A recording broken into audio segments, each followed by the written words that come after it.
Hello guys, कल हमारा ESIC UDC का एग्ज़ाम था जिसमें मेरा एग्ज़ाम जो था वो शिफ्ट 4th में था और मैंने फ़िल किया था दिल्ली रीजन से। तो इस एग्ज़ाम में मेरे जो अटेम्प्ट थे वो मैं आपको बता देती हूँ। रीज़निंग में मैंने अटेम्प्ट किए थे 25 आउट ऑफ 25। जीके की अगर बात करूँ तो उसमें मैंने सिर्फ 11 क्वेश्चन अटैम्प्ट किए थे, क्योंकि मैंने जीके ज़्यादा अच्छे से प्रिपेयर नहीं किया था। करंट अफेयर्स भी मैंने सिर्फ 1 या 2 मंथ के ही अच्छे से प्रिपेयर किए थे, और बाकी जो उसमें स्टैटिक आ गया, स्टैटिक पर मैंने फोकस नहीं किया था और इस वजह से मैंने क्वेश्चन अटैम्प्ट नहीं किए, क्योंकि मैं गैस वर्क भी नहीं कर सकती थी, क्योंकि मोस्टली मेरा गैस वर्क कभी भी ठीक नहीं जाता है। तो इसलिए मैंने गैस वर्क को इस बार स्किप किया और 11 क्वेश्चन अटैम्प्ट किए। नेक्स्ट मैथ्स था, उसमें मैंने 23 अटैम्प्ट किया आउट ऑफ 25, एंड इंग्लिश में मैंने 22 अटैम्प्ट किया आउट ऑफ 25। तो मेरा टोटल जो अटैम्प्ट बना है वो 81 बना है आउट ऑफ 100। एक्चुअली हुआ क्या, स्टार्टिंग में ही मेरा जो सिस्टम था वो थोड़ा हैंग कर रहा था। एक क्वेश्चन को 7 नेक्स्ट करने के बाद दूसरा क्वेश्चन बहुत देर में मतलब ओपन हो रहा था, डिस्प्ले हो रहा था। तो उस पूरे सीन में मेरे जो है 4 to 5 मिनट्स जो है मेरे वेस्ट हो गए, वेस्ट चले गए। अदरवाइज़ मैं मैथ्स में भी 2 क्वेश्चन और ज़्यादा अटैम्प्ट कर सकती थी, और इंग्लिश में भी आई थिंक 1 या 2 क्वेश्चन मेरे बढ़ जाते, तो मेरे अटैम्प्ट्स थोड़े बढ़ जाते। बट कोई बात नहीं, let's hope for the best. चलिए बात कर लेते हैं कि रीजनिंग में कैसे क्वेश्चंस आए थे, क्या क्या, वो मैं आपको बता देती हूँ।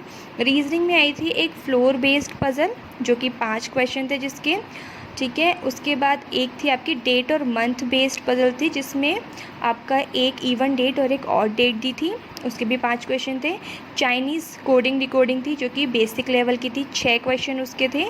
ब्लड रिलेशन के 3 क्वेश्चन थे, और जो अल्फ़ा न्यूमरिक सीरीज़ होती हैं वो नॉर्मल वाली, जिसमें सिंबल और नंबर्स वगैरह होते हैं, वो सब दिए थे, उसके 6 क्वेश्चन थे, ठीक है। और जो आपका मैथ्स की बात करें तो मैथ्स में एक टेबल DI आई थी, जो कि 5 नंबर की थी, बहुत नॉर्मल थी, बहुत इजी थी। सिंप्लीफिकेशंस थे 10 नंबर के, वो भी बहुत इजी थे, सिर्फ मतलब बॉड मास रूल पे ही बेस्ड थे। उसके अलावा आपके अर्थमेटिक आई थी। अर्थमेटिक के 10 क्वेश्चन थे, उसमें से भी आपका जो है एज बेस्ड थे कुछ क्वेश्चन, कुछ बोट एंड स्ट्रीम, एक क्वेश्चन बोट एंड स्ट्रीम वाला था। तो इजी क्वेश्चन से ज़्यादा टफ़ नहीं थे, तो ओवरऑल लेवल जो था बहुत इजी था। ये नहीं कह सकते कि बहुत ज़्यादा हाई लेवल था। और अगर आप इंग्लिश की बात करें तो इंग्लिश में भी जो है आपका क्लोज टेस्ट जो था वो स्टोरी बेस्ड था, तो वो भी इजी था। एरर डिटेक्शन भी आई गेस इजी ही था, बहुत ज़्यादा नॉर्मल लेवल था। और जो आपका RC था वो भी एक स्टोरी बेस्ड RC था, तो वो भी बहुत आराम से हो गया। पैरा जंबल्स दिए थे, जो वही एक ही क्वेश्चन में आपके जो चारों सेंटेंस दिए होते हैं और उसी में आपका आंसर मतलब एक दिया होता है, वो भी इजी लेवल वाला कहते हैं उसे, वो थे।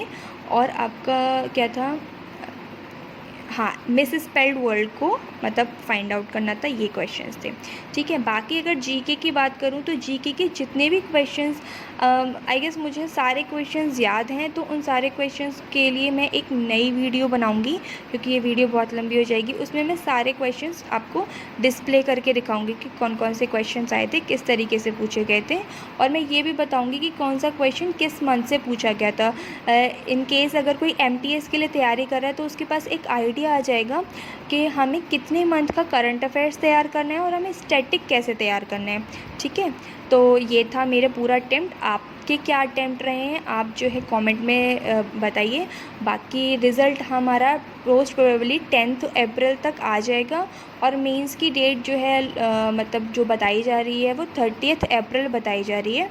तो किसी इर्रिस्पेक्टिव ऑफ योर अटेम्प्ट्स आप जो है तैयारी करते रहिए मेंस के लिए। अगर किसी ने MTS भरा है तो उसका, अगर वो मेंस की तैयारी कर रहा है तो उसका MTS भी इजीली हो जाएगा। तो ये मत सोचिए कि मेरा अटेम्प्ट कम है या कुछ भी है, कुछ नहीं हो, कुछ नहीं। आपके अटेम्प्ट से आप कुछ भी वो नहीं लगा सकते हो कि क्या रिज़ल्ट रहने वाला है। लोग 90 अटेम्प्ट करते हैं, बट उनके फिर नंबर कम ही होते हैं, क्योंकि आप नहीं बता सकते कौन सा, किस बच्चे ने कौन से क्वेश्चन में गलती की है, ठीक है। तो all the best for your results, and mains के लिए प्रिपेयर करिए। Thank you.